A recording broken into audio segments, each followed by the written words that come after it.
Nah, dokter nih mungkin bisa langsung dijawab nih pertanyaan-pertanyaan tadi, silakan. Ya, untuk kortikosteroid sendiri berpengaruh terhadap terjadinya osteoporosis karena memang efek samping dari penggunaan kortikosteroid itu adalah terjadinya osteoporosis dari penurunan dari massa tulangnya. Dan kemudian memang perempuan seperti sudah disebutkan sebelumnya itu juga lebih berisiko dibandingkan laki-laki. Dan untuk konsumsi sendiri kalsium, vitamin D itu sangat perlu untuk pembentukan dari tulang itu sendiri. Oke.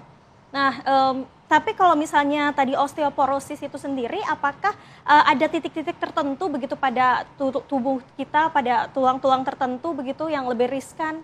Ya, sebagai paling tinggi itu ada di tulang belakang, dari panggul dan dari pergelangan tangan. Itu yang tersering. Oke, nah tadi kan dokter juga sempat menyebutkan gitu mengkonsumsi kalsium gitu ya dari susu kah? Mungkin Mbak Adel bisa mungkin menanyakan kepada dokter begitu, apakah kalsium-kalsium tertentu itu bisa dikonsumsi untuk menyehatkan tulang gitu? Baik, jadi apakah selama ini kan saya minum kalsium saja atau kalau itu D3 dengan plus K2 yang sering beredar di pasaran, apakah itu bisa membantu saya untuk mengurangi osteoporosis tersebut? Ataukah tidak boleh atau mungkin ada batasan lain ketika saya boleh minum kalsium jika apa atau saya tidak boleh minum kalsium jika apa gitu, Dok? Ya, jadi apakah harus ada yang saya perhatikan lagi ketika akan mengkonsumsi vitamin tersebut? Ya, jadi yang penting yang pertama kali dilakukan adalah tetap berkonsultasi dulu ke dokter dan dilakukan pemeriksaan terlebih dahulu. Karena kita harus mengetahui bahwa kadar Anda itu seperti apa gitu. Karena pemberian kalsium, vitamin D atau vitamin K yang sangat berlebihan, tapi sebenarnya kadarnya tidak terlalu sebutuh itu akan bisa malah menyebabkan kelebihan dalam kandungan zat-zat tersebut dalam tubuh, dan itu juga tidak baik. Kemudian kalau untuk berat badan itu sendiri bagaimana, Dok? Apakah seberpengaruh itu terhadap osteoporosis, Dok?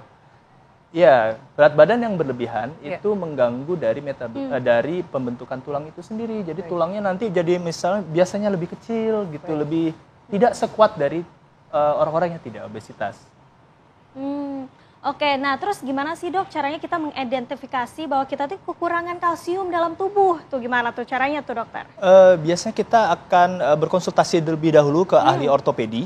Kemudian nanti biasanya akan ada pemeriksaan lebih lanjut dari ahli ortopedi tersebut, baik dari secara fisik maupun dari pemeriksaan nanti ada lab gitu, dari pemeriksaan darah semacam itu untuk menentukan kadar kalsium kita.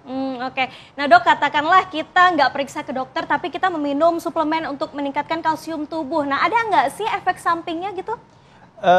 Sebenarnya yang perlu diperhatikan adalah konsumsilah sesuai kadar normal yang dibutuhkan harian.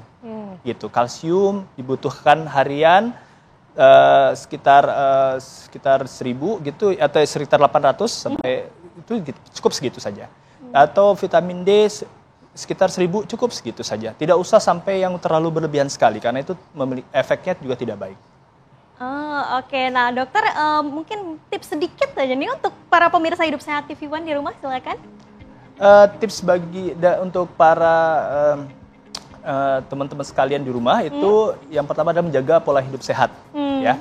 Pola hidup sehat di mana olahragalah yang rutin, aktivitas fisiklah yang rutin, kurang lebih setengah jam setiap hari untuk meningkatkan kekuatan dari tulang itu sendiri dan melancarkan metabolisme pembentukan tulang. Dan konsumsilah nutrisi yang cukup dari kalsium, dari vitamin D.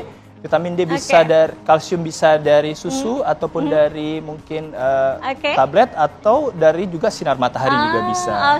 Baik, terima kasih Dr. Farik atas paparannya dan juga terima kasih Mbak Adel sudah berbagi cerita bersama kami. Dan pemirsa, jangan lupa saksikan Hidup Sehat setiap hari Senin sampai Jumat pukul 8.30 waktu Indonesia Barat. Saya Sekar Wanda pamit undur diri. Terima kasih atas perhatian Anda. Sampai jumpa. Indonesia Hidup Sehat.